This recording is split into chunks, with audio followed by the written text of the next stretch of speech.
ବିଦ୍ୟାବାଟିକା ପାଳନ କଲା ନିଆରା ରାକ୍ଷୀ ବନ୍ଧନ ଉତ୍ସବ।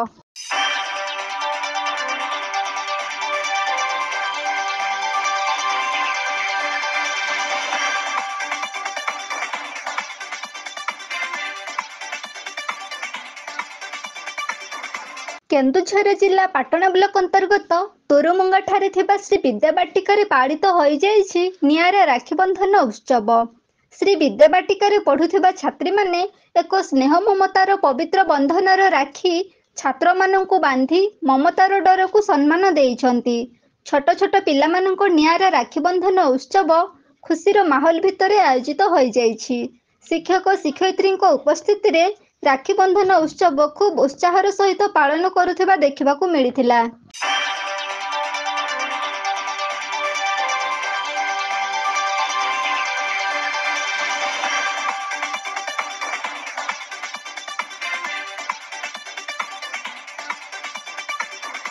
ଶ୍ରୀ ବିଦ୍ୟାବାଟିକାରେ ରାକ୍ଷୀ ବନ୍ଧନ ଉତ୍ସବ ପାଳନ କରିସାରିବା ପରେ ଶିକ୍ଷୟିତ୍ରୀମାନଙ୍କ ସହଯୋଗରେ ତୋରୁମୁଙ୍ଗା ପୋଲିସ ଷ୍ଟେସନ, ଡାକ୍ତରଖାନା ଏବଂ ବିଦ୍ୟୁତ୍ କାର୍ଯ୍ୟାଳୟରେ ଯାଇ କର୍ମଚାରୀମାନଙ୍କୁ ରାକ୍ଷୀ ବାନ୍ଧିଥିଲେ।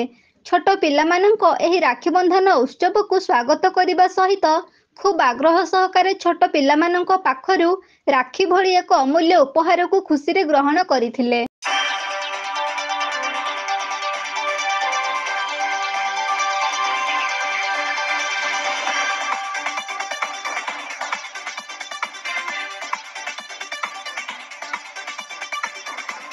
ଶ୍ରୀ ବିଦ୍ୟାବାଟିକାର କୁନି କୁନି ପିଲାମାନଙ୍କ ଏହି ନିଆରା ରାକ୍ଷୀ ବନ୍ଧନ ଉତ୍ସବ ଏ ଅଞ୍ଚଳ ପାଇଁ ଏକ ଉଦାହରଣ ପାଲଟି ଯାଇଛି। ଫୁଲ ଚନ୍ଦନ ଦେଇ ପୂଜା କରି ପବିତ୍ରର ସନ୍ତକ ରାକ୍ଷୀକୁ କଅଁଳ ହାତରେ ବାନ୍ଧିବା ଦୃଶ୍ୟ ସ୍ନେହ ମମତାର ଏକ ଜ୍ୱଳନ୍ତ ଦୃଶ୍ୟ ସମସ୍ତଙ୍କ ହୃଦୟରେ ଏକ ନୂଆ ଚେତନା ସୃଷ୍ଟି କରିଛି। ରାକ୍ଷୀ ଗ୍ରହଣ ପରେ ଭବିଷ୍ୟତରେ ପିଲାମାନେ ଏକ ସଚେତନ ନାଗରିକର ମୁଖ୍ୟ ଭୂମିକା ନେଇ ସମାଜକୁ ଏକ ଭିନ୍ନ ଦିଗରେ ପହଞ୍ଚାଇ ପାରିବା ସହିତ ତାଙ୍କ ଚଲାପଥ ସବୁବେଳେ ମମତାର ଫୁଲରେ ବିଛେଇ ହୋଇ ରହିବ ବୋଲି ଉଭୟ କାର୍ଯ୍ୟାଳୟର କର୍ମଚାରୀମାନେ ଆଶୀର୍ବାଦ ଦେଇଥିଲେ।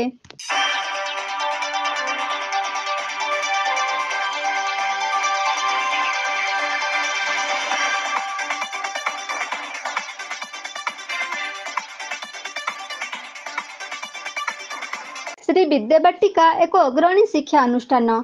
ପାଠପଢ଼ା ସହିତ ସଂସ୍କୃତି ପରମ୍ପରା ଉପରେ ଅଧିକ ଗୁରୁତ୍ୱ ଦେଇ ତୃଣମୂଳ ସ୍ତରରୁ ଛାତ୍ରଛାତ୍ରୀଙ୍କୁ ଏକ ସୁନାଗରିକର ପରିଚୟ ସୃଷ୍ଟି କରିବା ପାଇଁ ଚେଷ୍ଟା କରିଥାଏ।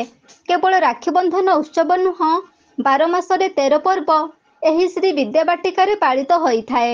ଏହି ଅନୁଷ୍ଠାନର ସମସ୍ତ ଶିକ୍ଷକ ଶିକ୍ଷୟିତ୍ରୀ ଛାତ୍ରଛାତ୍ରୀମାନଙ୍କୁ ଉଚିତ ମାର୍ଗରେ ନେବା ପାଇଁ ସଦାସର୍ବଦା ଚେଷ୍ଟା ଚଳାଇଥାନ୍ତି।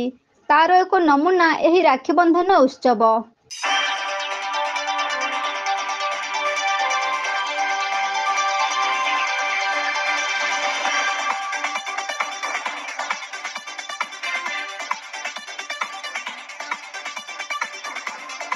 ପାଟଣାରୁ ଦେବାନନ୍ଦ ମହାନ୍ତଙ୍କ ରିପୋର୍ଟ, এবি ନ୍ୟୁଜ୍।